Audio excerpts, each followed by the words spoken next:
মমতা বন্দ্যোপাধ্যায় তৃণমূল কংগ্রেস তৈরি করেছেন। মমতা বন্দ্যোপাধ্যায় তৃণমূল কংগ্রেসের সিম্বলের জন্মদাত্রী।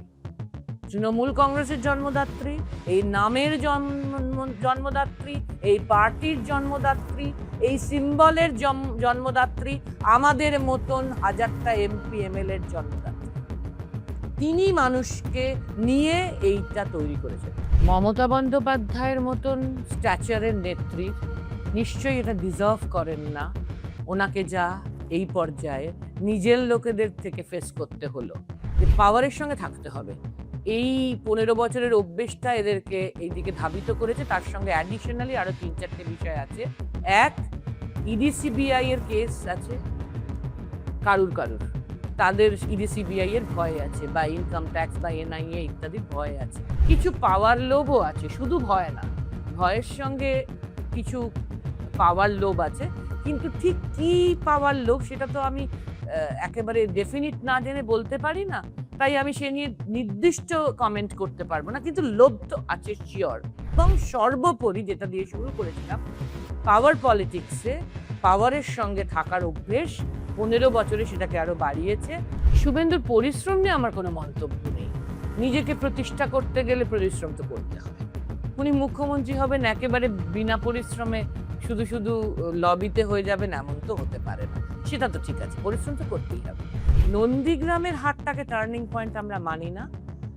নন্দীগ্রামে অন্যায়ভাবে লোডশেডিং করে শুভেন্দু অধিকারীকে জিততে হয়েছে। এবারেও ভবানীপুরে অন্যায়ভাবে, আমি দুটোই ব্যাখ্যা দেব, মুখে বলবো না, শুধু ব্যাখ্যা এক্ষুনি দেব, জিততে হয়েছে। তার কারণ এই এত কন্টেন্ডার বিজেপির, বিশেষ করে যারা আরএসএস থেকে অনেক অতীত থেকে, ছোট থেকে, সেই ঘরানা থেকে বিজেপি করেন, তাদের সবাইকে সরিয়ে তৃণমূল থেকে বিজেপিতে যাওয়া, অতীতে আগে কংগ্রেস পরে তৃণমূল এবং তারপর বিজেপিতে যাওয়া শুভেন্দুর মুখ্যমন্ত্রী হওয়া অত সোজা ছিল না। নমস্কার, বাংলা টুডে নিউজে আপনাদের সবাইকে স্বাগত জানাচ্ছি। আজকে আমরা এমন একজনের ইন্টারভিউ নিতে এসেছি, যিনি এই মুহূর্তে তৃণমূলের কংগ্রেসের যারা নেত্রী রয়েছে, বিধায়ক, সাংসদরা রয়েছে, তাদের মধ্যে বিরল বলা যেতে পারে। কেন বিরল বলছি? দেখা যাচ্ছে লোকসভাতে বা বিধানসভাতে সংখ্যাগরিষ্ঠরাই সবাই মমতা বন্দ্যোপাধ্যায়ের হাত ছেড়ে চলে গেছেন। তিনি কিন্তু এখনো অচল এবং অটুট মমতা বন্দ্যোপাধ্যায়ের পাশে দাঁড়িয়ে রয়েছে। দিদি, আপনাকে স্বাগত জানাচ্ছি। সবাই তো ছেড়ে চলে যাচ্ছে দিদিকে। আপনি এখনো, কি ব্যাপার? উম দুটো কথায় এর উত্তর দেব। এক, আমার রাজনৈতিক নীতি শিক্ষাই বলো বা পলিটিক্যাল এথিক্স বলো, এটা হচ্ছে এরকম যে সুসময়ে আমি সব ভালো কিছু নেব, পদ পাবো, এমপি হব ইত্যাদি প্রভৃতি হব। আর একটু অসময় হলে তখন নিজেকে বাঁচাবার জন্য দৌড়বো, আরো ভালো থাকার জন্যে। এটা আমার পলিটিক্যাল এথিক্স নয়, রাজনৈতিক নীতি শিক্ষাও নয়। আর দ্বিতীয় কথা বলবো, আসলে কি জানো, আমরা না একেবারে গৌণ ফ্যাক্টর। আমাদের নিজেদের কোনো গুণ বা দোষ বা ইত্যাদি দিয়ে আমরা এইসব এমপি এমএলএ ইত্যাদি প্রভৃতি হই না। তৃণমূল কংগ্রেসের প্রধান জোরের জায়গা বা ইউএসপি হচ্ছে মানুষ এবং মমতা বন্দ্যোপাধ্যায়। মমতা বন্দ্যোপাধ্যায় আমাদের মতন লোকেদেরকে নমিনেট করেন, করে মানুষকে বলেন, তিনি জননেত্রী, মানুষের নেত্রী, মানুষকে বলেন যে একে তোমরা ভোট দাও, এবং নিজেও প্রচার করেন, এবং ওনার নামে জিন্দাবাদ দিয়ে, ওনার ছবি ব্যবহার করে, ওনার আঁকা সিম্বল নিয়ে এবং ওনার কথায় আমরা প্রচার টোচার করি, এবং তারপর মানুষ ওনার উপর ভরসা করে, মমতা ব্যানার্জির উপর ভরসা করে আমাদেরকে ভোট দেন। তাই আমরা এমপি এমএলএ ইত্যাদি প্রভৃতি হই। আচ্ছা, এখানে তাহলে আমার প্রশ্ন থাকবে যে মমতা বন্দ্যোপাধ্যায় তিনি ঠিক করেন, তাহলে মমতা বন্দ্যোপাধ্যায় তো মারাত্মক ভুল করলে। যাদেরকে ঠিক করলে তাদের সিংহভাগই তো তাকে ছেড়ে চলে গেল তার বিপদের সময় বা দলের বিপদের সময়। তো তিনি তো বিশাল ভুল করেছেন। মমতা বন্দ্যোপাধ্যায়ের মতন স্ট্যাচারের নেত্রীর নিশ্চয়ই এটা ডিজার্ভ করেন না। ওনাকে যা এই পর্যায়ে নিজের লোকেদের থেকে ফেস করতে হলো। তবে রূঢ় বাস্তব হচ্ছে এই যে পাওয়ারের সঙ্গে থাকতে চায় বেশিরভাগ লোক। ফলে আমাদের মতন লোকেরা যারা মমতা বন্দ্যোপাধ্যায়ের কারণে এবং মানুষের ভোটে এমপি, এমএলএ ইত্যাদি প্রভৃতি হয়েছি, তারা ১৫ বছর ধরে রুলিং পার্টির অভ্যেস আরো বেশি আমাদের গ্রাস করেছে। ফলে রুলিং পার্টির বাইরে থাকা, পাওয়ারের বাইরে থাকার অভ্যেসে আমরা যেতে পারছি না। এটা একটা বড় কারণ। তাই সিংহভাগ এমপি, এমএলএ, কাউন্সিলর এবং অন্যান্যরা দিকে দৌড়াচ্ছেন যে ভাই পাওয়ার কোথায়, সেই দিকে থাকতে হবে। তো সেটা যে নামে হোক, ৩-৪ রকম নাম দেখছি। রাজ্যসভার লোকেরা বিজেপির নাম নিয়ে গেছেন সরাসরি। লোকসভার লোকেরা এনসিপিআই নাকি একটা নাম নিয়ে গেছেন। আর বিধানসভার লোকেরা ভালো তৃণমূল বা আসল তৃণমূল বা অরিজিনাল তৃণমূল বা আমরাই তৃণমূল ইত্যাদি করছেন। মানে এরকম ৩ রকম স্ট্র্যাটেজি আলাদা আলাদা। কিন্তু আপনি বলছেন যে এরা চলে গেছে, কিন্তু আমরা তো আবার একটু অন্যরকম শুনছি যে এদেরকে জানানো হলো, মানে কেউ ফোন করছে, আপনার কাছে কোনো ফোন আসেনি?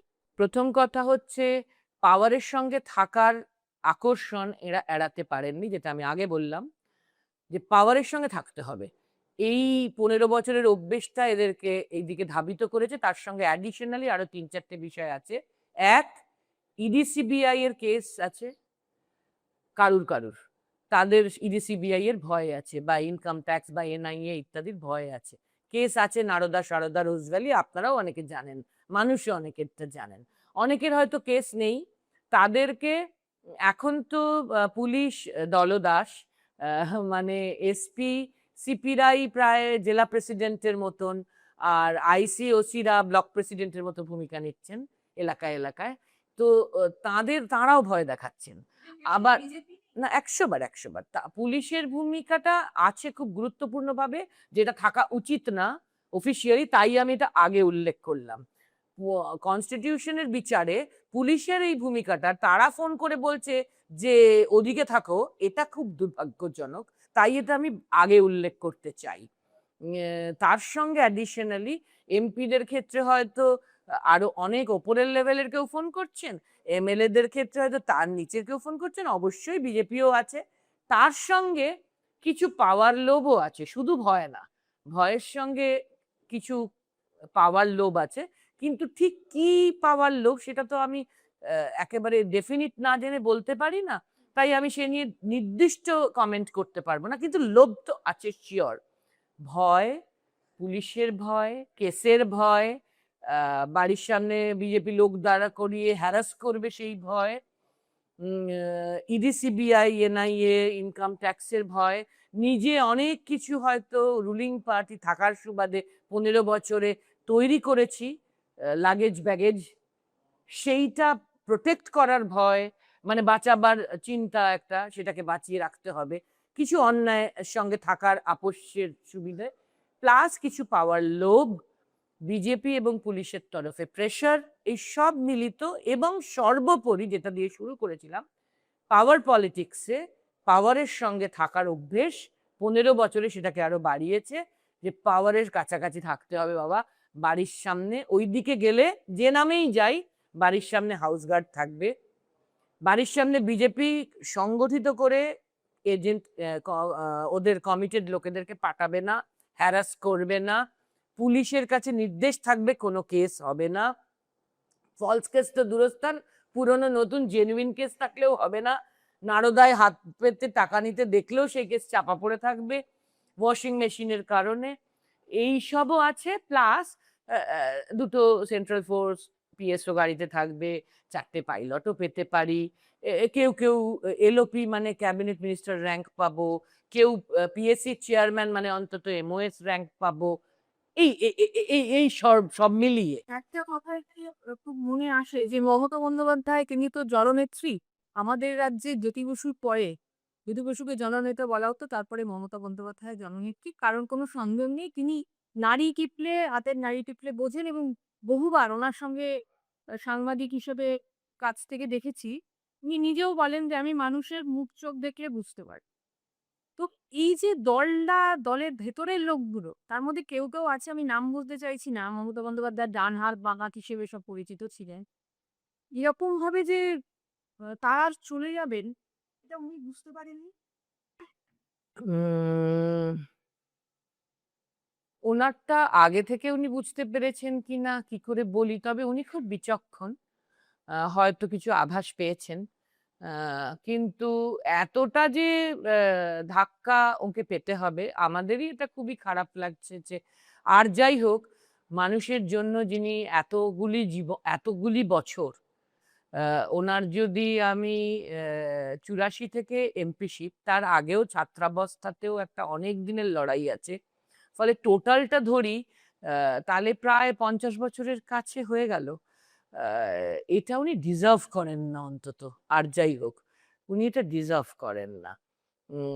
যেটা ওনাকে আজকে ফেস করতে হচ্ছে বা সহ্য করতে হচ্ছে বা হজম করতে হচ্ছে, এটা উনি ডিজার্ভ করেন না। তবে এটাও আবার সত্য, মানুষ এবং মমতা তৃণমূল কংগ্রেসের মূল ভিত্তি। মানুষ, মানুষের নেত্রীর সাথে আছেন। মমতা এবং মানুষের যে কানেক্ট, এই কানেক্টটা কিন্তু এখনো আছে। ২ তারিখের ধর্ণা অবস্থান হোক ওয়াই চ্যানেলে, ১৭ তারিখের মিছিল হোক হকারদের জন্যে, বা বারুইপুরের জন্য একটু হাজরা অব্দি হেঁটে আসা হোক, বা এরকম যেকোনো ছোটখাটো লিটমাস টেস্টেও আমরা সেটা বুঝতে পারছি। মানুষ এবং মমতার কানেক্ট কিন্তু একেবারে অটুট এবং অক্ষুণ্ণ আছে। সেটা সবচেয়ে বড় জোরের জায়গা আমাদের, এবং সেটা হয়তো আ মমতা ব্যানার্জির দিক থেকেও একটা আ ভালো লাগার জায়গা যে উনার তো কমিটমেন্ট মানুষের প্রতি। আপনি যে প্রসঙ্গটা তুলিলেন না যে মমতা বন্দ্যোপাধ্যায় যেগুলো করছেন সাধারণ মানুষ বা অনেকে আসছেন, বিশেষ করে কর্মীরা, তারা উপস্থিত হচ্ছে। এখন এখানে আমার একটা প্রশ্ন বা আমার মনে এই প্রশ্নটা আসছে যে মমতা বন্দ্যোপাধ্যায় হয়তো তার সম্পর্কে একটা ভীতিও কাজ করছে। যেমন আফটার অল মমতা বন্দ্যোপাধ্যায় তো। আমরা সেদিনকে যেটা দেখলাম যে বিজেপি কর্মীরা যেভাবে এসে বাধা দিল না কিছু। তো উনি কি জেলায় এমনি যেতে পারবে? যেতে দেবে? জেলায়, জেলায় গিয়ে প্রচার করা মানে মমতা বন্দ্যোপাধ্যায়ের যে ব্যাপারটা আমরা দেখেছি, সারা রাজ্য ঘুরে উনি প্রচার করেন, কাজ করেন, সেটা করতে দেয়া হবে? পারবেন দেখুন, কি? দেখুন, প্রথমত শরীরে মনে উনি একেবারে ১০০ র উপর ২০০% ঠিক আছেন। অতএব জেলায় তো উনি যাবেন। আমাদের ২১শে জুলাই একটা খুব বড় কেন্দ্রীয় কর্মসূচি। আ প্রতি বছর হয় এবং এটা খুব সংবেদনশীল কর্মসূচি। কারণ এভাবে শহীদদের স্মরণ রুলিং পার্টি অবস্থাতেও লোকে করে না। এত বছর ধরে লোকে মনে রাখে না। মমতা বন্দ্যোপাধ্যায় প্রকৃত মানুষের নেত্রী। তিনি এক কথার লোক। তিনি ব্যতিক্রমী বিরল নেত্রী। মেইনস্ট্রিম পলিটিক্সে একেবারে আনলাইকলি পলিটিশিয়ান। তাই উনি এমন করছেন। 93 র ওয়ান আইডেন্টিটি কার্ড, ওয়ান ভোটের লড়াইয়ে একটা কলকাতার বুকে এত বড় গণহত্যার তো খুব প্রেসিডেন্স নেই আর। সেই রকম একটা সিপিএম আমলের গণহত্যার প্রতিবাদে উনি নিজেও ইনজিওর্ড হয়েছিলেন এবং মাসখানেক বাদে হসপিটাল থেকে ছাড়া পেয়ে উনি, তখন আমি এই দলে ছিলাম না, কিন্তু আমরা দেখেছি যে উনি ওই স্পটে দাঁড়িয়ে বলেছিলেন যে আমি যতদিন বাঁচবো আমি ততদিন এই শহীদদের স্মরণ করব। এবং 93 এ কথা দিয়েছিলেন, 94 এর থেকে ২১শে জুলাই পালন হয়। এটা ৩৩তম বছর। রুলিং পার্টির ১৫ বছরের আগে ১৮ বছর, মানে ৩৩ বছর যে হচ্ছে তাতে রুলিং পার্টি না থাকায় সিপিএম আমলেও আমরা তার থেকে বেশি দিন করেছি। এবং তখন যে লোক হতো না এমনও নয়, নিশ্চয়ই সেটা আপনারও মনে থাকবে। আমিও দেখেছি প্রচুর লোক হতো। আমি ৬ থেকে আছি ওনার সাথে, না যাবে। ৬ থেকে ১১ আমি দেখেছি প্রচুর লোক হয়েছে, আর ১১ র পরে তো রুলিং পার্টি অবস্থায় লোক হয়েইছে। কিন্তু সিপিএম আমলেও ১৮ বছরে প্রচুর মানুষ এসেছেন। কারণ এটা তৃণমূলের কেন্দ্রীয় কর্মসূচি, বছরে একটাই হয়। সারা বছরের জন্য মানুষ, আমাদের সাধারণ মানুষ যারা আমাদের কর্মী, সদস্য, সমর্থক, তারা একটা বার্তা নিয়ে যান এবং শহীদদের এভাবে স্মরণ করা হয়। শুধু ২১শে জুলাই নয়, তেভাগা আন্দোলন, খাদ্য আন্দোলন, সিঙ্গুর, নন্দীগ্রাম, নেতাই লালগড়, তার সঙ্গে ছোট আঙারিয়া, সুচপুর, নানুর, কেশপুর, গড়বেতা, কে না, সমস্ত শহীদ পরিবারদের প্রায় ১০০ জনের ওপরে পরিবার ওখানে আসেন এবং তারা পার্সোনালি মমতা ব্যানার্জির সঙ্গে দেখা করেন। মমতা ব্যানার্জি স্টেজে গিয়ে তাদের সঙ্গে তার সঙ্গে আ আমার তো নিশ্চিত ধারণা যে আমরা আ অবশ্যই ল অফ দ্য ল্যান্ড এর ওপর, কনস্টিটিউশন এর ওপর, পুলিশ প্রশাসনের ওপর, আইন এবং বিচার ব্যবস্থার উপর ভরসা রাখতে চাই। আমরা অ্যাপিল করেছি পুলিশের কাছে। পুলিশ পারমিশন যদি না দেয় কোর্ট দেবে। পারমিশন তো দেবে, ২১শে জুলাই তো হবে। হবে তো নিশ্চিত, এবং যে জায়গা ওরা নির্ধারণ করবে, আমাদের ধর্মতলায় করা দস্তুর। তাই সেটাই কমিটমেন্ট ছিল, তাই ধর্মতলার জন্যই আমরা অ্যাপিল করেছি। এবার কোর্ট বা পুলিশ প্রশাসন যেখানে দেবেন ২১শে জুলাই আমরা করব, এবং যে পরিমাণ ফোন এবং মেসেজ আমরা পাচ্ছি ২১শে জুলাই মানুষ আসবেন। এবং মনে রাখতে হবে যে ১১-র আগে কিন্তু আমরা তখনও দূরের লোকেদের জন্য কোথাও কোথাও ঘর ভাড়া করে রাখতাম তাদের। তো সেই উদ্যোগ আমরা এবারেও নেব। শহীদ পরিবারদেরকে তো আমরা চিনি, তাদেরকেও আনার জন্যে আমরা ব্যবস্থা করি। সে ব্যবস্থা আমরা এবারেও করব। ওরা নাকি নিয়ে নিচ্ছে না, না, ব্যাংক অ্যাকাউন্ট। ঠিক কথা বলছেন। নানান চক্রান্তের মধ্যে আ নাম নিয়ে নেব, ওনার আঁকা সিম্বল নিয়ে নেব, ওনার অস্তিত্ব হাওয়া করে দেব, এবং তহবিলও নিয়ে নেব। এসব অনেক চক্কর আছে বিজেপির, এবং তাতে আমাদের লোকেরাই সাথ দিচ্ছে, বা রাদার কোট আনকোট যারা আমাদের বলে আমরা ভাবতাম এতকাল। কিন্তু আমরা আবার বলছি যে আমি law of the land, constitution এবং আইন বিচার ব্যবস্থার উপরে আমরা আস্থাশীল। কোর্টের রায় হয়েছে পরশুদিন, আপনারা জানেন হয়তো। আমরা যে কেস করেছিলাম, শুভাশিস দা এবং আমি পিটিশনার ছিলাম। সেখানে কোর্ট বলেছে যে ৩০শে সেপ্টেম্বর বোধহয় নেক্সট হিয়ারিং, ততদিন পর্যন্ত মমতা বন্দ্যোপাধ্যায়, মানে প্রায় ৩ মাস বা ৪ মাস, ততদিন পর্যন্ত মমতা বন্দ্যোপাধ্যায় এই দৈনন্দিন যে খরচ, মানে ভাড়া দিতে হয়, ইলেকট্রিক বিল দিতে হয়, জলের জন্য পেমেন্ট করতে হয়, মাইনে দিতে হয় কর্মী যারা থাকেন, স্টাফ তাদের, এগুলো দৈনন্দিন কাজের খরচ তিনি করতে পারবেন, এবং একজন অবসরপ্রাপ্ত বিচারপতির কাছে আমাদের এই হিসেবগুলো রাখতে হবে। তো ফলে সম্পূর্ণ অন্য একটা প্রসঙ্গে চলে আসে, ভীষণ ইম্পর্টেন্ট। কারণ আজকে তৃণমূল পালাবদল হয়েছে, হেরে গেছে। আমি একটা মানুষের মানুষ, তারা সত্যি তৃণমূলকে সরিয়ে দিতে চেয়েছিল সব মেনে নিয়ে। দিনের শেষে এই পালাবদলের একজন মস্ত বড় কারিগর হচ্ছে শুভেন্দু অধিকারী, এটা অস্বীকার করার কোনো জায়গা নেই। আমি শুভেন্দু অধিকারী সম্পর্কে কয়েকটা প্রশ্ন আপনার কাছে করতে চাই। প্রথমটা হচ্ছে এই যে যে ভাঙচুর, এই যে দলটা ভেঙে গেল ৩ ভাবে, এর পেছনে শুভেন্দু অধিকারী কতটা আছেন বলে মনে হয়? কারণ কেন প্রশ্নটা করছি, দিল্লিকে দেখা গেছে তিনি মিটিংয়ে ওনাদের সাথে মিটিং করছে। এখানে কলকাতার 5 স্টার হোটেল লিনিংটনে, সেখানে দেখা যাচ্ছে যে বিরোধী দলনেতা ঋতব্রত বন্দ্যোপাধ্যায়ের সাথে মিটিং করছে। তো শুভেন্দু অধিকারীর ভূমিকা কতটা? মানে ১০০% কিন্নি? উম এর দায়িত্ব তো আমাদের ক্ষেত্রে দায়িত্ব তো অমিত শাহজি প্রধানত নিয়েছেন বিজেপির দিক থেকে। এই মোদি হ্যায় তো মুমকিন হ্যায়কে সফল করার প্রধান কারিগর সব জায়গার মতো এখানেও অমিত শাহ। এবার অমিত শাহর লেফটেন্যান্টরা অনেকে আছেন, তাতে অনেকে আছেন। আপনারা নাম জানেন, সুনীল বানসাল, ভূপেন্দ্র যাদব, আম, আহ, আহ, নিশিকান্ত দুবেও বোধহয়, সিএন রমেশ, এবং অবশ্যই শ্রমিক ভট্টাচার্য, শুভেন্দু অধিকারী ইত্যাদি প্রভৃতি। আরেকটা কথা বলি, শুভেন্দু অধিকারী সম্পর্কে অনেকেই যেটা বলছেন যে উনি যদি তৃণমূল কংগ্রেস ছেড়ে না যেতেন, বিজেপির পক্ষে পশ্চিমবঙ্গে জেতা সম্ভব। আমি দুটো কথা বলবো। এক, আপনি আগের প্রশ্নটা করার সময় বলেছেন যে আমাদেরকে ৩ টুকরো করে দেওয়া হয়েছে। আমি আবার বলতে চাই, তৃণমূল কংগ্রেসকে ওরা ভেঙেছেন এটা সত্য নয়। তৃণমূল কংগ্রেসের মূল শক্তি সাধারণ মানুষ হচ্ছেন আমাদের কর্মী, সদস্য, সমর্থক। তাঁরা সবাই তৃণমূল কংগ্রেস যিনি তৈরি করেছেন মমতা বন্দ্যোপাধ্যায়, তার সাথে আছেন। অতএব মমতা বন্দ্যোপাধ্যায় এবং মানুষের এই কানেক্ট, এটাই তৃণমূল কংগ্রেসের মেইন শক্তি। সেটাই আছে এক জায়গায়, সেটা ভাঙা যায়নি।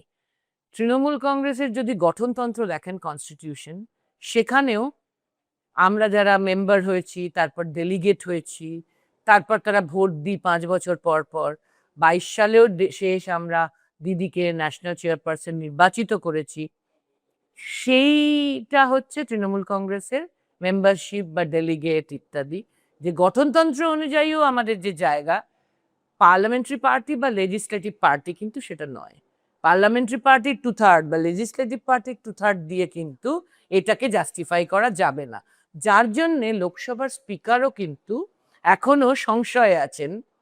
যেহেতু আমরা ওই 20 জনকে ডিসকোয়ালিফাই করে আমাদের দল থেকে, আপনারা দেখেছেন অভিষেক বন্দ্যোপাধ্যায়, কল্যাণ বন্দ্যোপাধ্যায়, সৌগত রায়, এরা সব গেছিলেন মমতা বন্দ্যোপাধ্যায়ের হয়ে, দলের হয়ে, ডিসকোয়ালিফাই করে কাগজ দিয়ে এসছেন।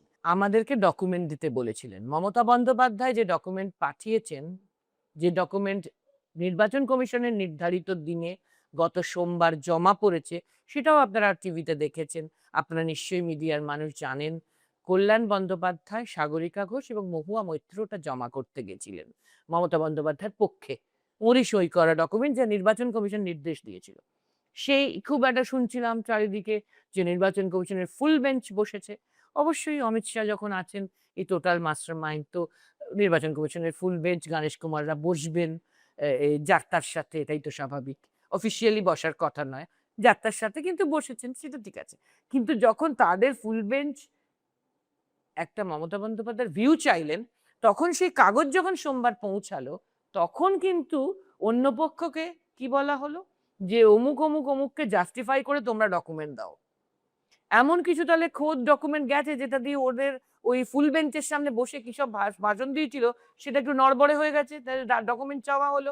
তখন তারা কি করলেন, তারা নিজেরা আর গেলেন না, তখন আর ফুল বেঞ্চকে তারা ফেস করলেন না।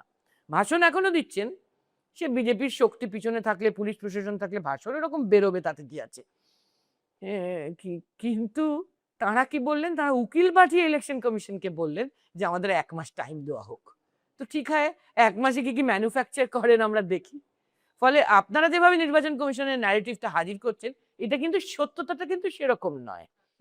আমি আওয়াজ হিন্দু ভিতরেকেই যে উনি দল থেকে বেরিয়ে যাওয়াটা সেটা বিরাট সেটব্যাক হয়ে গেল। না, না, একই রকম ভাবে আমি বলবো, যেমন এখনকার যারা গেছেন তাদের চলে যাওয়া, এত জনের চলে যাওয়া, 2/3 এমপি পার্লামেন্টারি পার্টির, 2/3 এমএলএ লেজিসলেটিভ পার্টির, বা তার মোর দেন দ্যাট চলে যাওয়া, যেমন আমাদের কাছে ফ্যাক্টর নয়।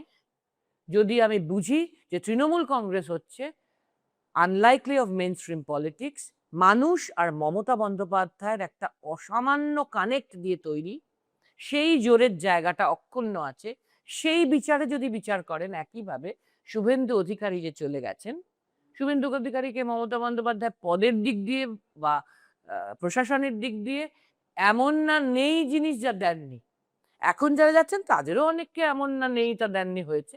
ফলে ওটাও একই রকম ভাবে আমাদের কাছে সেরকম গুরুত্বপূর্ণ নয়, এবং সেটা তো প্রমাণিত। 19 বা 20 সালে বোধহয় উনি গেছেন, 21-এ 24-এর ভোটে সেটা প্রমাণ হয়েছে যে সেটা ফ্যাক্টর না। তাহলে তো ওইভাবে আব কি বার 200 পার হেরে চলে যেত না।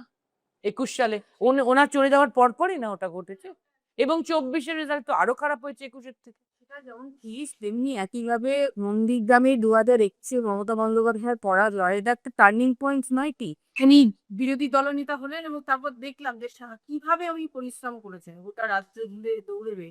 শুভেন্দুর পরিশ্রম নিয়ে আমার কোনো মন্তব্য নেই। নিজেকে প্রতিষ্ঠা করতে গেলে পরিশ্রম তো করতে হয়। উনি মুখ্যমন্ত্রী হবেন একেবারে বিনা পরিশ্রমে, শুধু শুধু লবিতে হয়ে যাবেন এমন তো হতে পারে না। সেটা তো ঠিক আছে, পরিশ্রম তো করতেই হবে। আর উনি মোটামুটি চেনা পরিশ্রমী কর্মীদের মধ্যে একজন, যারা পরিশ্রম করেন। যেমন আমি একটু পরিশ্রম করি, আমি অত হাইফাই নই, কিন্তু যাই হোক উনিও পরিশ্রমী, চিরকালই উনি একটু পরিশ্রমী। আগে যে ছিলেন না তা বলবো না, কিন্তু নন্দীগ্রামের হাটটাকে টার্নিং পয়েন্ট আমরা মানি না। নন্দীগ্রামে অন্যায়ভাবে লোডশেডিং করে শুভেন্দু অধিকারীকে জিততে হয়েছে। এবারেও ভবানীপুরে অন্যায়ভাবে, আমি দুটোই ব্যাখ্যা দেব, মুখে বলবো না, শুধু ব্যাখ্যা এক্ষুনি দেব, জিততে হয়েছে। তার কারণ এই এত কন্টেন্ডার বিজেপির, বিশেষ করে যারা আরএসএস থেকে অনেক অতীত থেকে, ছোট থেকে, সেই ঘরানা থেকে বিজেপি করেন, তাদের সবাইকে সরিয়ে তৃণমূল থেকে বিজেপিতে যাওয়া, অতীতে আগে কংগ্রেস পরে তৃণমূল এবং তারপর বিজেপিতে যাওয়া শুভেন্দুর মুখ্যমন্ত্রী হওয়া অত সোজা ছিল না। তাই নন্দীগ্রামেও অন্যায়ভাবে মমতা ব্যানার্জিকে হারাতে হয়েছিল, ভবানীপুরেও অন্যায়ভাবে হারাতে হয়েছে, তবে না তিনি বিজেপির যারা বা আরএসএস এর যারা কন্টেন্ডার তাদের টপকে মুখ্যমন্ত্রিত্বের ওই পদটা মোদি বাবু অমিত শাহ বাবুর থেকে আদায় করতে পেরেছেন। এবার ব্যাখ্যাটা দিই। নন্দীগ্রামে আমি নিজে ছিলাম কাউন্টিং এর দিন, বাইরে, আমি যেহেতু এমপি আমি ভিতরে থামাচ্ছি নন্দীগ্রাম প্রসঙ্গে।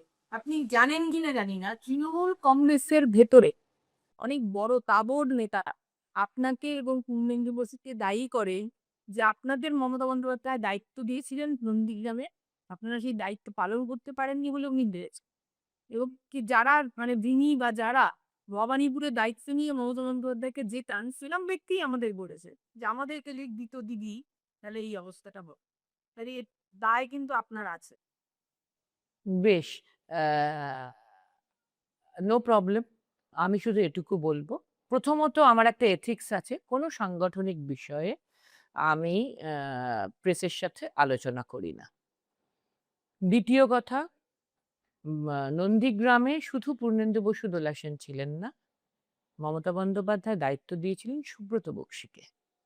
সুব্রত বক্সির সঙ্গে অ্যাডিশনালি পূর্ণেন্দু বসু দোলা সেন ছিলেন।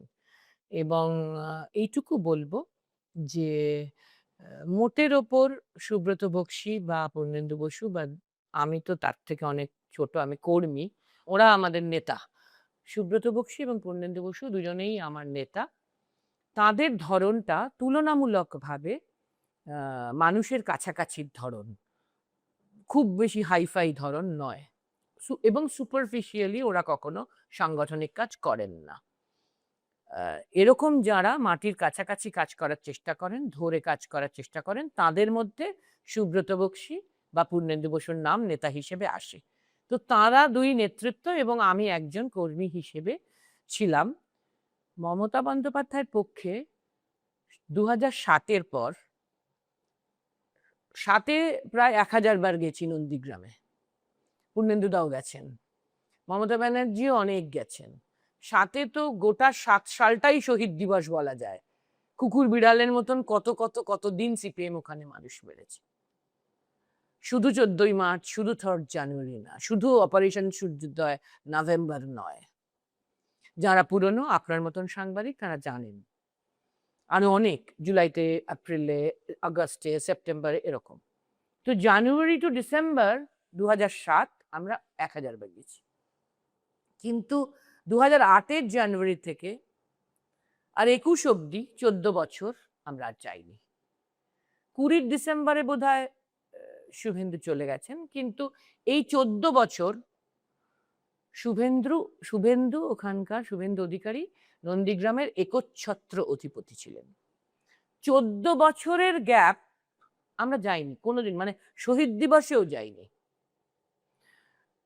14 বছরের গ্যাপ, ভোটের প্রচারে সময় ছিল 24 দিন। 14 বছরের গ্যাপ 24 দিনে মেকআপ করা অত সোজা না। 14 বছরের গ্যাপ 24 দিনে মেকআপ করা যায় না বলেই শুভেন্দু অত কনফিডেন্সের সাথে বলেছিলেন 50,000-এ হারাবো। অন্য মমতা ব্যানার্জি না হয়ে অন্য কোনো ক্যান্ডিডেট হলে উনি বলতেন 1 লাখে হারাবো। মমতা ব্যানার্জি বলে উনি বলেছেন 50,000। মমতা ব্যানার্জি আলাদা, তাই।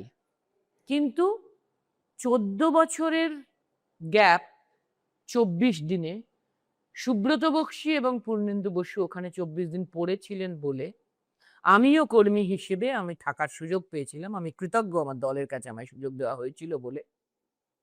এই গ্যাপটা যেটা 1 লাখ বা 50,000 হতে পারত, সেটা কানের কাছে এসে 1200 হলেও কিন্তু আমরা জয় পেয়েছিলাম। এবং সেই জয় তো রিটার্নিং অফিসার নিজে ঘোষণা করেছিলেন। এমন নয় যে এটা আমি বলছি।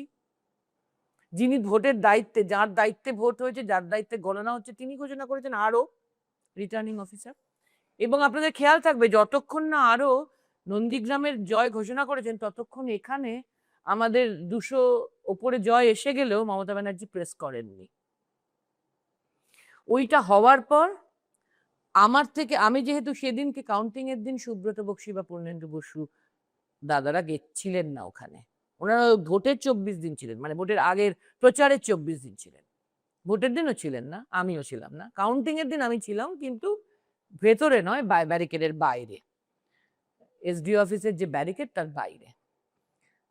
আমার থেকেও আবার ক্রস চেক করা হলো কালীঘাটে, যে হ্যাঁ আরো বলেছেন নিজে এসে যে 1200 ভোটে মমতা ব্যানার্জি জিতেছেন, সব জায়গায় প্রচার হয়েছে, সেইটা কনফার্ম হয়ে রিকনফার্ম হয়ে তারপরে উনি প্রেস করেছেন যে উনি নিজেও জিতেছেন, এবং উনি একমাত্র নন্দীগ্রামে প্রার্থী ছিলেন, 2 জায়গায় প্রার্থী ছিলেন না, ফলে উনি নিজেও জিতেছেন এবং আমরা 200-র বেশি, 215 তখন, এবং পরে আবার বাই ইলেকশন দুটো হলো 217, আমরা জিতেছি।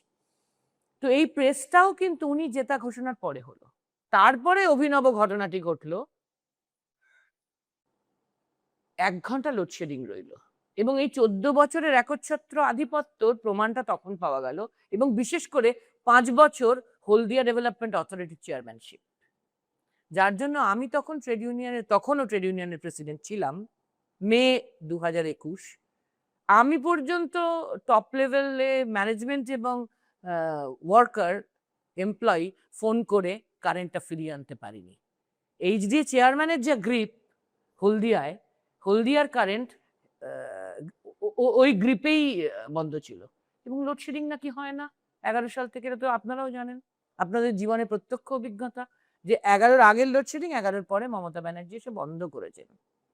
তো সেই লোডশেডিং কিন্তু নন্দীগ্রামে, হলদিয়ায় 1 ঘন্টা ছিল, এবং তারপরে শোনা গেল, আশ্চর্য, আরো এসে বললেন যে ওই লোডশেডিং এর পরে নাকি ওরা আবিষ্কার করলেন যে পোস্টাল ব্যালটটা গোনা হয়নি, পোস্টাল ব্যালট গোনা ছাড়াই নাকি পোস্টাল ব্যালট প্রথমে গোনা হয়, সেটাই নাকি বাদ আছে, আর তাকে বাদ দিয়েই নাকি আরো জয় ঘোষণা করে দিয়েছেন, অতএব এবার পোস্টাল ব্যালট গোনা হবে। আরো মজা আছে, পোস্টাল ব্যালটে সে বছর আমরা এমনিতে হারি, 11 অনওয়ার্ডস আমরা পোস্টাল ব্যালটে হেরেছি। তার কারণ, পোস্টাল ব্যালট প্রধানত সরকারি কর্মচারীরা দেন, এবং সরকারি কর্মচারীরা প্রধানত 11-র আগে চাকরি পাওয়া লোক, যারা এখনো আছেন, যারা এখনো রিটায়ার করেননি, হয়তো 28-29-এ গিয়ে তারা থাকবেন না, তারা সিপিএম আমলের রিক্রুটেড সরকারি কর্মচারী, যারা সিপিএম প্রধানত 100 তারা মমতা ব্যানার্জির সাপোর্টার নন। বলছি, তারা 11 অনওয়ার্ডস পোস্টাল ব্যালটে তারা ভোট দিতেন বলে পোস্টাল ব্যালটে প্রত্যেকটি কেন্দ্রে আমাদের রেজাল্ট খারাপ হতো, এমপি ভোট, এমএলএ ভোট সবেতে। ওই বছর ব্যতিক্রম ছিল। কি ব্যতিক্রম? 20 আর 21 কোভিড ছিল, আপনাদের মনে থাকবে। 21 সালের কোভিডের ভোট বলে বলা হয়েছিল সিনিয়র সিটিজেনরা পোস্টাল ব্যালটে ভোট দিতে পারবেন, তাই বাড়িতে বাড়িতে সিনিয়র সিটিজেনদের ভোট নিয়েছিল ইলেকশন কমিশন। ফলে সরকারি কর্মচারীদের সংখ্যার থেকে প্রতিটি কেন্দ্রে সিনিয়র সিটিজেনের সংখ্যা বেশি, অতএব মমতা ব্যানার্জির সাপোর্টার সাধারণ মানুষ যেমন বেশি, সিনিয়র সিটিজেনরাও বেশি, তাই সরকারি কর্মচারীদের টপকে সিনিয়র সিটিজেনদের ভোটটা পোস্টাল ব্যালটে প্রতিফলিত হয়েছিল। তাই 293টা কেন্দ্রে, আপনাকে আবার বলছি আমি, আপনি একবার মেলে দেখবেন, 293টা কেন্দ্রে 21 সালের ভোটে পোস্টাল ব্যালটে তৃণমূল কংগ্রেস জয়ী হয়েছে। শুধু 294তম সিটটা নন্দীগ্রামে পোস্টাল ব্যালটে, যেটা 1 ঘন্টা লোডশেডিং এর পর আরোর ঘোষণার 1.5 ঘন্টা পর আবিষ্কার হলো, নাকি আরোরাই নাকি আবিষ্কার করলেন যে পোস্টাল ব্যালটটা প্রথমে গোনাটাই নাকি হয়নি, সেইটা দেখা গেল। সেই পোস্টাল ব্যালটের বাক্স খুঁজে পাওয়া হলো, ওই অন্ধকারটা ওই জন্য দরকার ছিল ওই বাক্সটা তৈরি করার জন্য, এবং সেটাতে দেখা গেল যে সেটাতে নাকি মমতা ব্যানার্জি 2800 ভোটে হেরেছেন। 293টা জায়গায় পোস্টাল ব্যালটে আমরা সিনিয়র সিটিজেনদের ভোটে সরকারি কর্মচারীদের টপকে জিতলাম, আর শুধু নন্দীগ্রামে আমরা এমনি ভাবে 1200-এ জিতলাম, আর পোস্টাল ব্যালটে নাকি 2800-এ হারলাম একমাত্র কেন্দ্রে। সেখানকার সিনিয়র সিটিজেনরা এই 1200-এর মধ্যে রইলেন না, তারা দিলেন, এবং সেই 2800 মাইনাস 1200, 1600-এ হার। সেটা ওই প্রথম ঘোষণার আরো 3 ঘন্টা পর, লোডশেডিং এর 1.5 ঘন্টা পর অ্যানাউন্সড হলো। তো এটা নিয়ে কিন্তু আমরা কেস করেছি, আমরা কোর্টে গেছি, কিন্তু জাস্টিস, এটা তো একটা কথা আছে জানেন, জাস্টিস ডিলেড মানে জাস্টিস ডিনাইড। কোর্টের ডেট পড়ে না, দুটো একটা পড়েছে, কিন্তু আমরা আশাবাদী। আমি বারবার বলছি, আমরা বিচার ব্যবস্থা, আইন ব্যবস্থা, ল অফ দ্য ল্যান্ড, কনস্টিটিউশনের উপর আশাবাদী। এই কেসেরও বিচার আপনারা পাবেন, আপনারা দেখবেন, আমিও দেখবো আমার জীবদ্দশায় এই কেসেরও বিচার হবে। আমি যে জাস্টিফিকেশনটা দিলাম এটা কোর্টেও আসবে। সিঙ্গুর 6 সালে সবাই বলেছিল মমতা ব্যানার্জি পাগল। বুদ্ধবাবু 7 বারের বামফ্রন্টের মন্ত্রিসভার মুখ্যমন্ত্রী এবং টাটা বাবুর মতন এত পরাক্রমশালী ইন্ডাস্ট্রিয়ালি, তাদের বিরুদ্ধে লড়ছে সামান্য একটা কৃষক ক্ষেতমজুর বর্গাদারদের জন্য। 6 সালে আমরা বলেছিলাম, মমতা ব্যানার্জি বলেছিলেন জমি অধিগ্রহণ বেআইনি। দেখুন, শুধু মানুষের রায়ে 11-এ সেটা প্রতিফলিত হলো না, 16 সালে 10 বছর বাদে সুপ্রিম কোর্টের রায় প্রতিষ্ঠা হলো যে হ্যাঁ, ওই জমি অধিগ্রহণটা বেআইনি ছিল। হোক বা বুদ্ধবাবু হোক বা টাটা বাবু, জমি অধিগ্রহণটা বেআইনি ছিল, তাই ওই অধিগ্রহণটা স্কোয়াশ করা হলো, তাই জমিগুলো তারা ফেরত পেলেন। তো আপনারা ভরসা রাখুন, আমরা তো ভরসা রাখছি, এই নন্দীগ্রামের রেজাল্টও বেরোবে, আজ নয় কাল নয় পরশু। কোর্টে কিন্তু একটা সাবজুডিস বেরোবে কিন্তু রায়, যে মমতা ব্যানার্জির 1200 ভোটে জেতাটাই রায়। আসলে পরেরটা তৈরি করা। শুভেন্দু অধিকারীর মুখ্যমন্ত্রিত্বের ফার্স্ট স্টেপ। মমতা ব্যানার্জিকে উনি একবার হারালেন, তাই জন্য 5 বছর হেরো মুখ্যমন্ত্রী বলেছিলেন, এটা সুযোগ নিলেন এবং সেকেন্ড টাইম এবার এনশিওর করার জন্য ভবানীপুর 20 রাউন্ড পর্যন্ত 20,000-এ মমতা ব্যানার্জি এগিয়ে। লাস্ট 5 রাউন্ড বাকি, মমতা ব্যানার্জি বাড়িতে বসে খবর পেলেন সমস্ত কাউন্টিং এজেন্টদের বের করে দেওয়া হয়েছে, সারা রাজ্যে করা হয়েছে, এমনকি ভবানীপুরে সিএম এর কনস্টিটিউয়েন্সিতে কলকাতার বুকেও বার করে দেওয়া হলো। উনি নিজে গেলেন, পুলিশ ছাড়া ভিতরে ঢুকতে পারলেন যেহেতু উনি ক্যান্ডিডেট। ভিতরে যাওয়ার পর যিনি ডিইও তাকে বললেন আমার সমস্ত কাউন্টিং এজেন্ট বাইরে, কি করে কাউন্টিং হবে তাদের ছাড়া? আমি বা আমার চিফ ইলেকশন এজেন্ট বা কাউন্টিং এজেন্ট ছাড়া তো হতে পারে না কাউন্টিং এই বাকি 5 রাউন্ডের। ডিইও আবার পাস দিলেন ওনার হাতে, উনি তখন সিএম, কিন্তু অ্যাক্টিং সিএম, তার হাতে পাস দিলেন। হতে পারেন উনি ক্যান্ডিডেট কিন্তু উনি সিএম তখনও, তার হাতে পাস দিলেন সব কাউন্টিং এজেন্টদের নতুন করে। সেইটা নিয়ে মমতা বন্দ্যোপাধ্যায় একা বাইরে এলেন এবং কাউন্টিং এজেন্টদের সেই পাস হাতে দেওয়ার পর গেটে দাঁড়ানো সিআইএসএফ ওই পাস ছিঁড়ে ফেলে দেয় এবং ওই কাউন্টিং এজেন্টদেরকে আটকে দেয়, ঢুকতে দেয় না। এবং মমতা ব্যানার্জি বাইরে এসে যাওয়ার পর ওনাকেও আর ফেরতা ঢুকতে দেন না। ফলে কোনো ক্যান্ডিডেট, ওনার chief election agent Baishnath Chattopadhyay এবং কোনো কাউন্টিং এজেন্ট ভেতরে না থাকায় শেষ 5 রাউন্ড গণনা হলো। আর 20 রাউন্ডে উনি 20,000-এ এগিয়ে শেষ 5 রাউন্ডে নাকি উনি 35,000-এ ডাউন হয়ে গেলেন, তাই 15,000-এ জয় এলো। তো একই রকম ভাবে আমরা এটা নিয়েও কোর্টে গেছি, আজ নয় কাল নয় পরশু প্রমাণ হবে ভবানীপুরেও এই জয় ওই 5 রাউন্ডে খেলাটা খেলা হয়েছে যখন কেউ ছিল না। খেলার নিয়ম হচ্ছে লেভেল প্লেইং ফিল্ড। তুমি বাপের বেটা, তো তোমায় লোডশেডিং করতে হবে কেন? তুমি আগেই 1200 জিতে পরে তোমাকে 2800 করতে হবে কেন?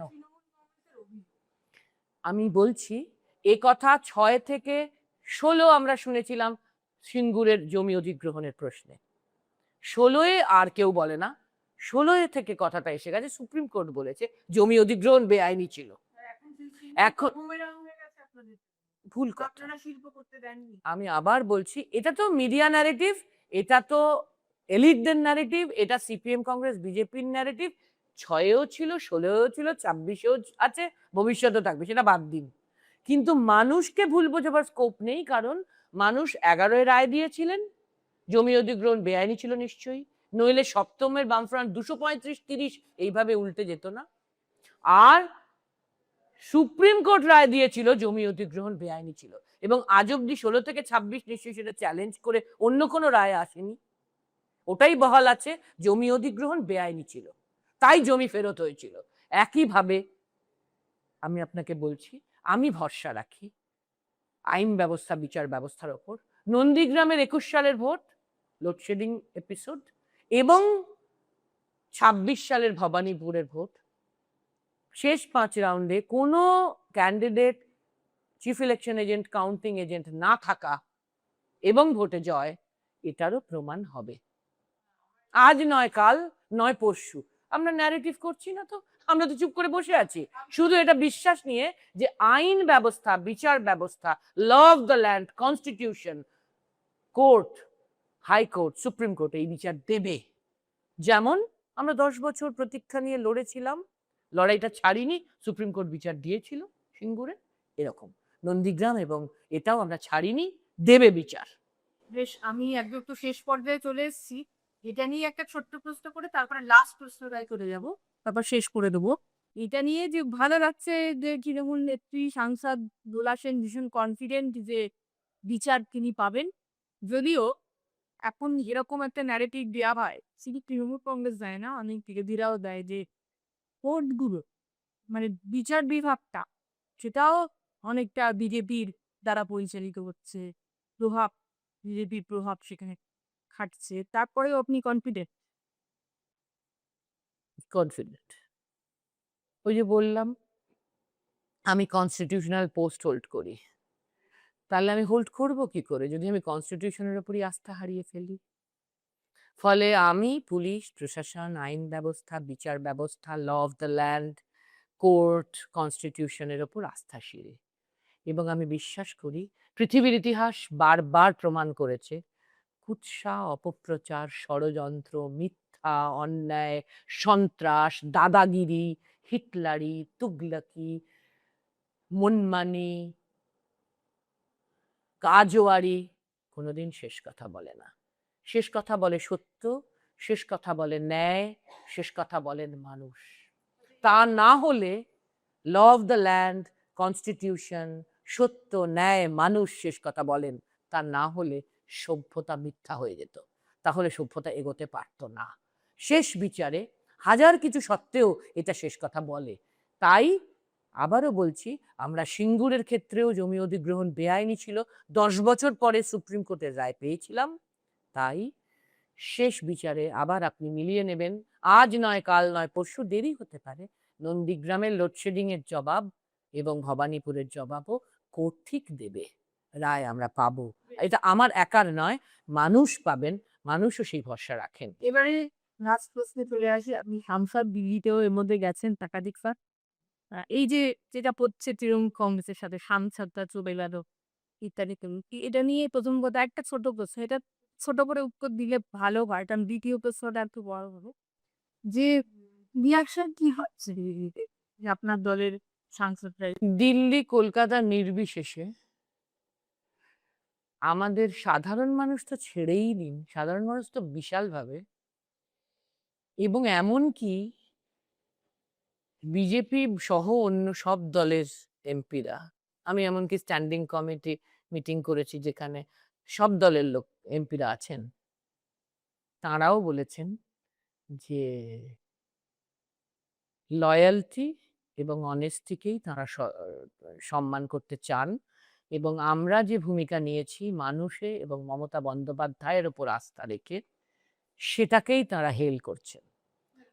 আমাকে কেউ এর জন্য গাল দেননি, না সাধারণ মানুষ, না বিজেপি বা অন্য দলের এমপিরা। ধরে রাখতে পারলেন না, সেটা কি ও সংযোগ?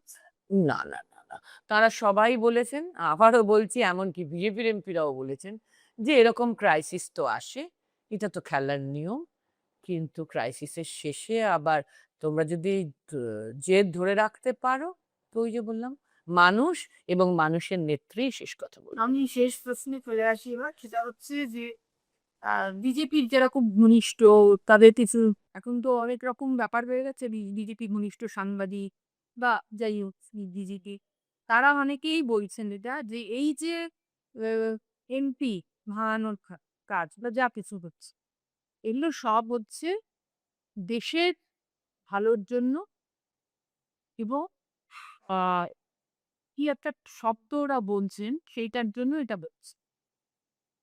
মানে কি বলবো, মানে মোট কথা দেশের ভালোর জন্য এটা করতে হচ্ছে। এই যে বিলগুলোকে পাস করাতে হবে, তার জন্য 2/3 সংখ্যাগরিষ্ঠতা দরকার, এবং লাস্ট টার্গেট তো দিতে এক হচ্ছে যে মহিলা সংরক্ষণ বিল, দুই হচ্ছে যে ডিলিমিটেশন ইত্যাদি গিয়ে শেষমেশ বিজেপির টার্গেট হচ্ছে হিন্দু রাষ্ট্র। সেটা অবশ্য আরো অনেক দূরের ব্যাপার। তো এইগুলো তো বিজেপি ধাপে ধাপে ধাপে ধাপে করে করে ফেলছে প্রায়। প্রথমত মহিলা সংরক্ষণ বিল পাশ হয়ে গেছে 2 হাউসে, ইউনিয়ন গভর্নমেন্টের পক্ষে এটা চরম অন্যায় এবং নীতিহীনতা এবং বেআইনি যে সেটাকে তারা ইমপ্লিমেন্ট করছে না। এটার সাথে কোনো কিছু আটকে নেই। মহিলা সংরক্ষণ বিল পাস হয়ে গেছে কোনো বিরোধিতা ছাড়া, ইউনানিমাসলি, এবং অকারণ বেআইনিভাবে সেটাকে ইমপ্লিমেন্ট হতে দেওয়া হচ্ছে না। দ্বিতীয়, ডিলিমিটেশন বিল ওদের দরকার। One party, one nation, one election, one vote, one etcetera, one নেতা, ওয়ান মোদিবাবুর জন্যে। তো সেই যেটা দরকার, সেটার জন্য 2/3 লাগে কনস্টিটিউশন অ্যামেন্ডমেন্টে। লোকসভা রাজ্যসভা দু জায়গায় 2/3 চাই। কিছুদিন আগে লোকসভায় 2/3 পাননি বলে হেরেছেন, তাই রাজ্যসভায় নিয়েই আসতে পারেননি বিলটা। তো এখন এই জন্য এই প্রচুর বেচাকেনা চলছে সাংঘাতিকভাবে, এবং সেই জন্যই আমি বলছি যে শুধু ভয় না, অনেক কিছু পাওয়ার ব্যাপারও আছে। সেটা এই এটা তার কারণ। কিন্তু তৎসত্ত্বেও ওই লোকসভায় ৩৬২ 2/3 হতে গেলে, রাজ্যসভায় ১৬২ 2/3 হতে গেলে, এটা নাকি আরেকটু বেশি বোধহয়, সেটা না ১৬২ বোধহয়। এটা অত সোজা না, এখনো পারেননি এবং পারবেন না।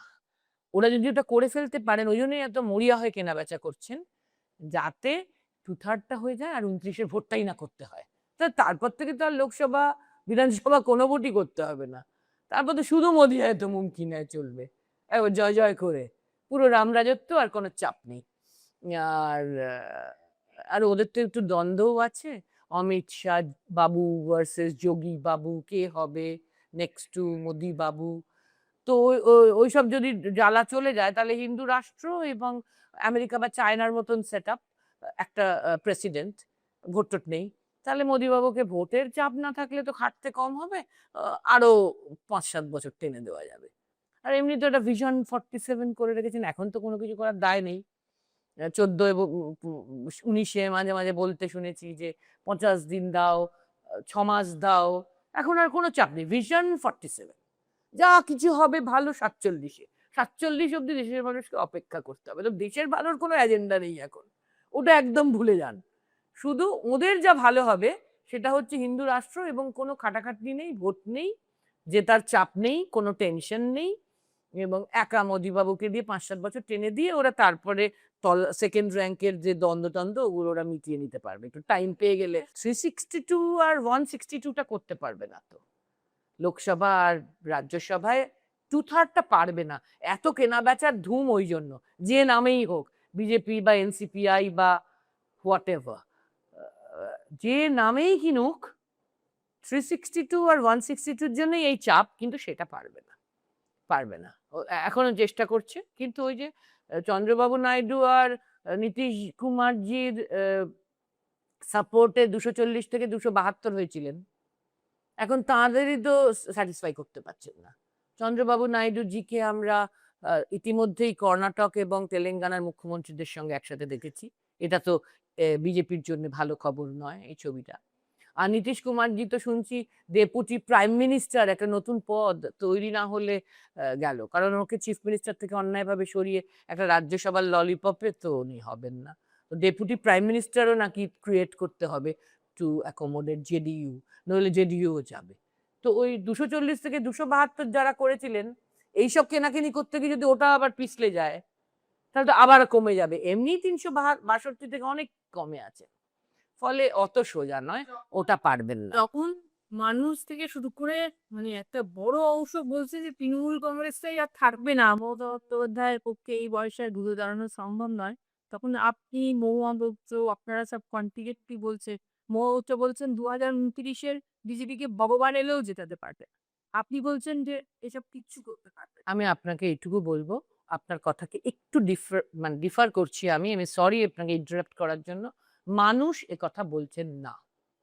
আপনাকে মনে রাখতে হবে, হাজার কিছুর পরেও এসআইআর করে অন্যায়ভাবে 92 লাখ বাদ, তারপরেও কিন্তু 32 লাখে জিতেছে। সুপ্রিম কোর্টই বলেছিল যে যদি বাদ দেওয়া নামের থেকে হারের সংখ্যা কম হয় তখন দেখা যাবে, তো তা তো সব জায়গায় হয়েছে। এবং ওভারঅল 33 লাখকে যুক্ত করেছেন মমতা বন্দ্যোপাধ্যায়ের চাপে, তারপরেও 92 লাখ বাদ, অ্যাডজুডিকেটেড বা ডিলিটেড টোটাল মিলিয়ে, যেটা ডিসপিউটেড আছে এখনো মেটেনি, তাতেও কিন্তু জয় হচ্ছে 32 লাখে। তাতেও কিন্তু আমরা 41%, ওরা 45%। ফলে এবং তারপরেও ইভিএম এ ম্যানিপুলেশন, কাউন্টিং এর দিনের দাদাগিরি তো শুধু ভবানীপুরে না, সর্বত্র হয়েছে, এবং সেগুলোও আমরা সুপ্রিম কোর্টে গেছি, তার কেস টু কেস আমরা ফাইল করছি, ডকুমেন্ট ধরে ধরে। রায় আসুক না আসুক, দুটোয় জিতি, একটায় জিতি, পাঁচটায় জিতি, মরাল একটা বুস্ট আপ তো আমাদের হবেই, কিন্তু সাধারণ মানুষ কিন্তু মাথায় রাখবেন, এত কিছুর পরেও অন্যায়ভাবে এভাবে রাষ্ট্র শক্তি ব্যবহার করে ক্ষমতায় আসার পরেও 41% ভোট কিন্তু not a matter of joke. Congress 2%, CPM 4%, Mamata Banerjee 41%, BJP 45%। এটা হচ্ছে ফাইনাল, হাজার কিছুর পরেও। তো এই 41% মানুষের ভোটটাকে আপনারা এত সহজে বলে দেবেন না যে মানুষও বলছে, মানুষ বলছে না। তাহলে 2 তারিখে আমাদের কর্মীদের ওপর এরকম মর্মান্তিক আক্রমণ হচ্ছে, পোস্ট পোল ভায়োলেন্স বললে কম বলা হবে, কিভাবে মানে সমস্ত ছন্ন বিছন্ন করে দেওয়া হচ্ছে, কিভাবে কেস দেওয়া হচ্ছে, কিভাবে হেকেল করা হচ্ছে, কিভাবে বাড়িঘর ভাঙচুর হচ্ছে, কিভাবে সবকিছুর দখল নেওয়া হচ্ছে, যার কোনো প্রচার মিডিয়া করছে না। কিন্তু আমরা ফ্যাক্ট ফাইন্ডিং এ গিয়ে যা পেয়েছি, রোজ রোজ এসে এসে মানুষরা জানাচ্ছেন, সেই যে পরিস্থিতি, তারপরেও তার জন্য যখন প্রতিবাদ জানিয়ে 2 তারিখে ওয়াই চ্যানেলে মমতা ব্যানার্জি বসলেন এবং রাসমণির ওর চাওয়া হয়েছিল, আগের দিন রাত 1টায় ওরা জানালো যে ওরা ওয়াই চ্যানেল দেবে, তখন আর আমরা সকালবেলা 8টার সময় যখন ঘুম থেকে উঠে মেলটাতে দেখছি, 1টায় তো আর কেউ মেল খোলে না, তো তখন দেখছি যে ওয়াই চ্যানেল পারমিশন। তো তখন স্টেজই বা করবো কি, মাইকে করবো, প্রোগ্রাম 12টা থেকে, টাইম কোথায়? ও ফলে বিনা মাইকে, বিনা স্টেজে, একটা লোহার পাতের ওপর দাঁড়িয়ে, একটা শেডের নিচে দাঁড়িয়ে 4 ঘন্টা উনি ধর্ণা দিলেন। সেদিন লোক, এবং জুবিলেন্ট লোক, মিডিয়ার সামনে মুখ খুলতে তাদের একটু ভয় করেনি সাধারণ মানুষ। তার 15 দিন বাদে, এটা 4 তারিখের 28 দিনের মাথায়, প্রেসিডেন্স নেই সারা ভারতে, দেখবেন তো প্রেসিডেন্স নেই ওই ওই ওই ধর্নাটার, ওইভাবে মানুষ আসছে মমতা ব্যানার্জির সাথে, প্রেসিডেন্স নেই। যতই প্রচার হোক যে মাত্র 150-200 লোক ছিল, আমরা তো নিজেরা ছিলাম, আমাদের কাছেও তো ভিডিওগুলো আছে, এবং জুবিলেন্ট ভাবে মানুষ ছিলেন। এবং তার 15 দিন বাদে 17 তারিখ বুলডোজার দিয়ে লাগামহীন সন্ত্রাস করে যেভাবে হকার উচ্ছেদ করা হচ্ছে তাদের জীবন জীবিকার দাবিতে যখন মিছিল হলো, সেটা তো ঘোষণাও ছিল না মমতা ব্যানার্জি আসবেন, হঠাৎ এলেন, এবং লেনিন মূর্তি থেকে লেনিন সরণি দিয়ে বিধানচন্দ্র রায়ের বাড়ি অব্দি, ওয়েলিংটন স্কোয়ার অব্দি, যেভাবে দুপাশে মানুষ দাঁড়িয়ে গেল, ওই জায়গায় তো কোনো কাউন্সিলর নেই মমতা ব্যানার্জির সাথে। ওটা ওটা সন্দীপন সাহা, স্বর্ণকমল সাহা, সুদীপ ব্যানার্জি ইত্যাদি সব এলাকা, ওই ওই রাস্তাটুকু তো ওরা তো লোক করেননি। কোথা থেকে ওই লোক দিদি দিদি জয় বাংলা বলতে বলতে, সেই একই রকম উনি গেলেই যে মমতা ম্যাজিক দেখতে পেতাম, সেই ম্যাজিকই আমরা দেখতে পেয়েছি। ড্রোন ছিল না, কিন্তু কেউ গাড়ি বারান্দা থেকে ছবি তুলেছে, তাও আমি দেখেছি। প্রথমে দিদি, তারপরে প্রচুর লোক, তারপরে একটা ব্যানার, তারপরে প্রচুর লোক, আবার একটা ব্যানার, এবং আবার প্রচুর লোক, এবং 2 ধারে অত লোক, ওইভাবে ব্যালকনি থেকেও লোকে আওয়াজ দিয়ে সাড়া দিচ্ছে, সাপোর্ট দিচ্ছে। এই যে মমতা ম্যাজিক, এটাকেই আমি মানুষের সঙ্গে মমতার কানেক্ট বলছি, এটাই আমাদের সবচেয়ে বড় জোরের জায়গা, এটা অটুট আছে। সামান্য বারুইপুরের জন্য ওকে হাউস অ্যারেস্ট করা হলো, কত দুর্ভাগ্য, লিখিত ভাবে নয় কিন্তু আনঅফিসিয়ালি রুট মার্চ হয়ে গেল রাত্রির বেলা। আমি নিজে প্রত্যক্ষ করেছি, ভোর 4টে অব্দি ছিলাম সেদিন কালীঘাটে রাতে। তো আশ্চর্য, পুরো ঘিরে, মানে বাড়ির সামনে, অভিষেকের বাড়ির সামনে, মমতা ব্যানার্জির বাড়ির সামনে, গেটের সামনে 7টা-8টা করে পুলিশের গাড়ি দাঁড়িয়ে, যাতে গাড়িটাও বেরোতে না পারে। তারপরেও পরের দিন যখন সোমবার বারুইপুর যাচ্ছি, আমার গাড়ি বারবার আটকানো হচ্ছে, খোঁজা হচ্ছে যে ভেতরে বোধহয় লুকিয়ে নি। আরে উনি যাবেন তো এমনি যাবেন, লুকিয়ে কেন যাবেন? তো এরম ভাবে খোঁজা হচ্ছে, হাউস অ্যারেস্ট করে ওকে আটকানো হলো। উনি পুলিশের সাথে কথা বলে শুধু হাজরা অব্দি একটা মোমবাতি নিয়ে গেলেন, যে একটা প্রতিবাদে উনি থাকবেন। আমরা বারুইপুর থেকে ঘুরে আসার পর আমরা 2 এমপি 2 এমএলএ ওনার পক্ষে গেছিলাম পরিবারের পাশে দাঁড়াতে, শুধু মমতা ব্যানার্জির হয়ে। সেটাতেও চলো, কোনো ঘটনা ছিল না, আমরা নিজেরা জানতাম না বারুইপুর থেকে এসে হঠাৎ যে এরকম একটা র্যালি হবে। হরিচাঁদজি স্ট্রিটে একটু উনি হাঁটলেন, মুখে পুলিশের সাথে কথা বলে উনি হাজরা অব্দি গেছেন, নিজে গায়ের জোরে যাননি, ব্যারিকেড পুলিশ সরিয়ে দিয়েছে, বলছে হ্যাঁ হাজরা অব্দি যান ম্যাডাম, ফিরে আসবেন। পুলিশ বলেছে বলে উনি গেছেন এবং ফিরে এসেছেন কথা বলে। তো তাতেও যা লোক, কোনো প্রচার ছিল না, কোনো আমাদের কাছে কোনো আইডিয়া ছিল না। উনি শুধু বললেন ফলো মি, ব্যাস ফলো মি। দেখলাম যে কি হতে পারে। এবং এই যে ছাত্র যুবদের মিছিলটা, যেটা ৩ বার পুলিশ ক্যান্সেল করার পর কোর্ট আমাদের পারমিশন দিল, সেখানে সিনিয়র হিসেবে তো সৌগতদা কিছুক্ষণ হেঁটেছেন, রামকৃষ্ণ পাল ছিলেন, তাই সৌগতদা প্রোটেক্টেড হয়েছেন শেষ পর্যন্ত, নইলে সেদিনকে উনি ইনজিওর হতে পারতেন। আমি, বৈশ্বনাথ চট্টোপাধ্যায়, অনিতা কর মজুমদার, এরকম ৩-৪ জন সিনিয়র ছিলাম, মানে নাম চেনাদের মধ্যে। এমনিতে লোক অনেক ছিলেন। ছাত্র যুবদের অগণিত সাধারণ মানুষ। ওইভাবে কোর্ট অর্ডার দিয়েছে বালিগঞ্জ থেকে হাজরা 2:30 থেকে 4:30, 1000 লোক উইদাউট মাইক, শুধু হ্যান্ড মাইক। এই হচ্ছে কোর্ট অর্ডার। আমরা অক্ষরে অক্ষরে পালন করেছি ওই টাইমিং, ওই লোক, উইদাউট মাইক, হ্যান্ড মাইক দিয়ে। তাও পুলিশ নিজে দায়িত্ব নিয়ে, আমি নিজে সিপি সাহেবের সাথে কথা বলেছি, আমি নিজে সিপি সাহেবকে, উনি বলেছেন মেসেজ করুন, আমি মেসেজ করেছি, হোয়াটসঅ্যাপে পাঠিয়েছি যে এইভাবে আইন ভাঙছে পুলিশ, কোর্ট অর্ডার ভাঙছে, ভায়োলেট করছে কোর্ট অর্ডার। আমি সিপি সাহেবকে মানে জানিয়েছি যেটা কি হচ্ছে। তো এগুলোতেও তো কন্টেম্পট অফ কোর্ট আমরা যাব। ওই জায়গায় 200 মাইক লাগাতে দিয়েছে, তারস্বরে সেখানে সাবস্ট্যান্ডার্ড কিছু বাজছে। বিজেপির ক্যাডারদেরকে ঢুকতে দিয়েছে, 10 জায়গায় স্টেজ করতে দিয়েছে। না না, কোর্ট ভার্ডিক্টকে এভাবে পুলিশ ডিফাই করে না। আবার বলছি, বিজেপির থেকে পুলিশ বিজেপি ভাবতে পারে মোদি হয়তো মুমকিন হ্যাঁ বাধা দিতে পারে, কোর্ট ভার্ডিক্টকে পুলিশ ভায়োলেট করতে পারে না। কন্টেম্পট অফ কোর্ট তো পুলিশের জন্য হবে, যে উল্টো দিকে হাজরা থেকে বালিগঞ্জ ফাঁড়ি বিজেপি, এবং তার সাথে আবার আমাদের যারা এখন নব্য বিজেপি তারাও লোক পাঠিয়েছেন, আমরা তাদের চিনিও অনেককে।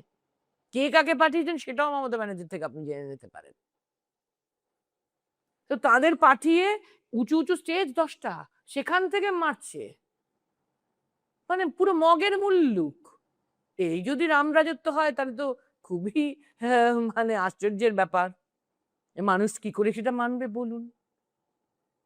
মানুষ নয়, মানুষ নয়, মানুষ এটা বলছেন না, বরং ওই 45%। আমরা তো ন্যায্য ভোট মানি না, পিপলস ম্যান্ডেট আমরা মানি না। আমরা কোর্টে গেছি, সুপ্রিম কোর্টে, নট অনলি এসআইআর, যেভাবে ইভিএম ম্যানিপুলেশন, যেভাবে আমি একটা ফোনের মতন ইভিএম মেশিনেও 100% চার্জে ভোট শুরু হয়েছে।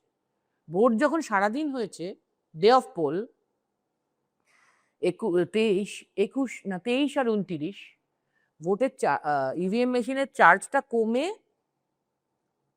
65, 70, 75 হয়েছে সারাদিন ভোটের পর। তারপর স্ট্রং রুমে গেছে। আমার ফোন যদি 2 দিন চার্জ না দিয়ে পড়ে রাখি, আরো তো একটু কমে চার্জ, না কমে না? তাহলে ওগুলো 23-এর ভোটটা 11 দিন, 29-এর ভোটটা 5 দিন স্ট্রং রুমে রয়েছে, তাহলে চার্জ আরেকটু কমবে। 65, 70, 75টা হয়তো 60, 65, 70 হবে, 5 ভাগ তো কমবে, 10 ভাগ তো কমবে, 55, 60, 65ও হতে পারে। খোলার পরে আমাদের ফ্যাক্ট ফাইন্ডিং বলছে 190টি জায়গায় ইভিএম মেশিনের চার্জ হচ্ছে 90, 95, 98, কোথাও 100। ভূত ভূত এসে ঢোকালো, চার্জটা বাড়ালো। তার যখন ইভিএম ম্যানিপুলেশন, এবং সেটা যখন কমপ্লেন করতে যাচ্ছে আরোর কাছে, তখন বলছে সেন্ট্রাল ফোর্স ঘাট ধরে, কাউন্টিং এ থাকবি না বাইরে যাবি। রাষ্ট্রশক্তি প্রয়োগ হয়েছে। কোনো একটাও 17C মিলছে না, অন্তত 90% ক্ষেত্রে আমাদের কাছে ডকুমেন্ট আছে। 17C না মিললে ভিভিপ্যাট গুনতে হয়, গোনা হয়নি একটা জায়গায়, 100টা গোনা হয়নি। তার যখন কমপ্লেন করতে যাওয়া হচ্ছে, লিখিতটা তো ছিঁড়ে ফেলে দিচ্ছে, তাও লিখিত 5টা 10টা আমরা ডকুমেন্ট পেয়েছি, সিল করে রিসিভ করেছে আরো। আর বেশিরভাগ তো লিখিত নেয়নি, ফেলে দিয়েছে, কাগজটা আছে লেখাটা, জমা নেয়নি আরো। সেন্ট্রাল ফোর্স গার্ড জোয়ারি তারপরেও 12টা 1টা 2টোর পর আমাদের কাউন্টিং এজেন্টদের, ক্যান্ডিডেটদের, চিফ ইলেকশন এজেন্টকে মেরে বের করে দিয়েছে। আমরা তো ওই জন্য কোর্টকে বলেছি যে 12টার পর সমস্ত কাউন্টিং সেন্টারের সিসিটিভি দেখা হোক, কোর্ট দেখুক। আচ্ছা বলুন তো, সার্ভে বিল্ডিং এ 3 তলার আগুন লাগলো, 3 তলা থেকে 4 তলায় গেল না, 8 তলা 9 তলায় গিয়ে ঝাড়াঝাড়ি ইভিএম পুড়িয়ে দিল। পুড়িয়ে ফেলতে হলো এত তাড়াতাড়ি ইভিএম? বুঝতে পারছেন না চুরি ঢাকার জন্য কি না কি আর করতে হবে। আগুনটা কিরকম লাফ মেরে যায়, 5 6 7 তলায় লাগলো না, 3টের পর 4 থেকে টপকে 9 চলে গেল, গিয়ে ইভিএম গুলো যেখানে ছিল সেটাই পুড়ে গেল। সবই তো আছে, এগুলো নিয়ে আমার বলা হচ্ছে যে কারা করিয়েছে, ইচ্ছাকৃতভাবে মানে তৃণমূলই করিয়েছে, এগুলো বলা হচ্ছে। যাই হোক, কোর্টে আপনারা গেছে, কোর্টে কি প্রমাণ হবে সেটা তো তার জন্য আমাদের সবাইকে অপেক্ষা করতে হবে, কিন্তু তার আগে আমাদের অপেক্ষা করতে হবে যে কেউ কেউ বলছেন মমতা ব্যানার্জি ফিনিশড, আপনি বলছেন না আমরা ঘুরে দাঁড়াবো, আমরাই আসল তৃণমূল, মানুষ আমাদের সাথে আছে। না না না, আমি বলিনি, আমি একবারও বলিনি আমরা আসল তৃণমূল। আমি বলেছি মমতা বন্দ্যোপাধ্যায় তৃণমূল কংগ্রেস তৈরি করেছেন। মমতা বন্দ্যোপাধ্যায় তৃণমূল কংগ্রেসের সিম্বলের জন্মদাত্রী, তৃণমূল কংগ্রেসের জন্মদাত্রী, এই নামের জন্মদাত্রী, এই পার্টির জন্মদাত্রী, এই সিম্বলের জন্মদাত্রী, আমাদের মতন হাজারটা এমপি এমএলএ এর জন্মদাত্রী। তিনি মানুষকে নিয়ে এইটা তৈরি করেছেন। মানুষ এবং মমতা আমাদের মূল শক্তি, তারা এক জায়গায় আছেন। তাই মমতা বন্দ্যোপাধ্যায় ফিনিশড বলে যারা ভাবছেন তারা মূর্খের স্বর্গে বাস করছেন। সত্য, ন্যায় এবং মানুষ আর মানুষের নেত্রী শেষ কথা বলবেন, আপনারা প্রমাণ পাবেন। আমরা এখানেই শেষ করছি আজকে। আমরা দেখলাম, শুনলাম যে একেবারে শুরু থেকে শেষ করে ফেলবো। সাংসদ তৃণমূল নেত্রী দোলা সেন, তিনি কনফিডেন্ট এবং তার কাছ থেকে বিভিন্ন ধাপে বিভিন্ন বিষয় নিয়ে যে একদম খোলাখুলি আমার সাথে কথা বললেন। আহ, আগামী দিনে আবার তার সাথে আমরা কথা বলবো বিভিন্ন বিষয় নিয়ে। আপনাকে অনেক থ্যাংক ইউ, থ্যাংক ইউ।